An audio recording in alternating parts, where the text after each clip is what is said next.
नमस्कार अमरावती। इलेक्ट्रिकच्या डिपार्टमेंटची चौकशी, इलेक्ट्रिकचे ऑडिट झालं, चौकशी झाली. ते कुठल्या दर्जाचा वायर वापरला आहे, कुठले स्विच वापरलेत, कोणते वापरलेत. ते आजकाल काय झालं की ब्रँडेड कंपनीच्या नावानं शिक्का मारून सगळे डुप्लिकेट वापरले जातात. वायरसुद्धा कमी दर्जाचे वापरले जातात. फायर ऑडिट 21ला संपल्यानंतर, खरं म्हणजे फायर ऑडिट 21 ऑगस्ट संपतो आहे, त्याच्या अगोदर ही घटना घडली.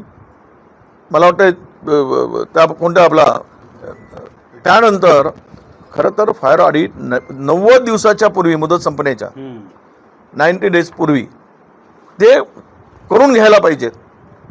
पण झोपून राहिली यंत्रणा. आज हे सांगतात CS त्यांची जबाबदारी PWD यांची.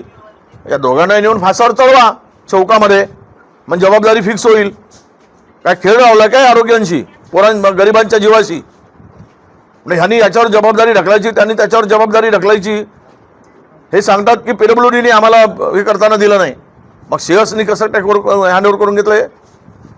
आणि PWDनी ज्यावेळेस हे दिलं, पत्र दिला, आयुक्तांनी पत्र दिलं कमिशनरनी की यांचं ऑडिट करून घेतलं पाहिजेत.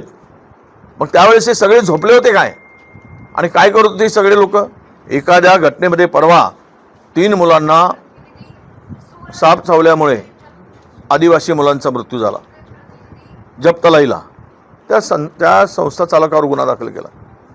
आज ही घटना, हे हॉस्पिटल कोणाच्या अधिकारात चालतात? आरोग्यमंत्र्याच्या. याचे ट्रस्टी कोण? मंत्री. मग ह्यावर आपण त्यांच्यावर गुन्हा दाखल का होत नाही?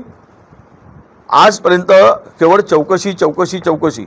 ना पालकमंत्र्याचा पत्ता आहे, ना कोणत्या स्थानिक सत्ताधाऱ्यांचा पत्ता आहे. केवळ सांगतायत आम्ही मदत करू. काय सांगितलं काल सत्ताधारी पक्षांनी त्या त्या परिचारिकेला, बिचारीला मदत करून, नर्सला? अरे मारणारे तुम्हीच, मदत करणारे तुम्हीच, 5 लाख रुपये देतो म्हणून सांगताय. मला वाटतं की महाराष्ट्रामध्ये पूर्णतः आरोग्य यंत्रणेचे धिंडवडे निघाले. जिथे जिथे ज्या काही घटना आत्ता पलीकडे आपण गडचिरोलीपासून पाहतोय महाराष्ट्रामध्ये, गडचिरोली असेल, चंद्रपूरमध्ये झालेली घटना, आणि ह्या संपूर्ण घटना बघता मला आरोग्यावर सरकार गंभीर नाही. यांना फक्त आणि फक्त आहेत पैसे ते कुंभमेळ्यावर घाला. लोकांचे जीव आहेत, गेले काय, राहिले काय? माझी एवढीच मागणी आहे, तुम्ही 8 दिवसाच्या आत हा चौकशी अहवाल पुढे आला पाहिजे. जो जबाबदार आहे त्याच्यावर कारवाई झाली पाहिजेत, जबाबदारी फिक्स केली गेली पाहिजेत, आणि पूर्ण माहिती रोज अपडेट या विभागाने दिली पाहिजेत की आज बाकीची बालकं इतर खाजगी रुग्णालयामध्ये आहेत, त्यांची काय स्थिती आहे. माझ्याकडे दुसरीही माहिती आहे, पण मी ती माहिती पुन्हा माझ्याकडे माहिती आल्यानंतरच, अधिकची आणि ऑथेंटिक माहिती आल्यानंतरच मी त्यावर बोलू शकेल. पण इथे जो गोंधळ चालतो या हॉस्पिटलमध्ये, तो फार मोठा गोंधळ आहे.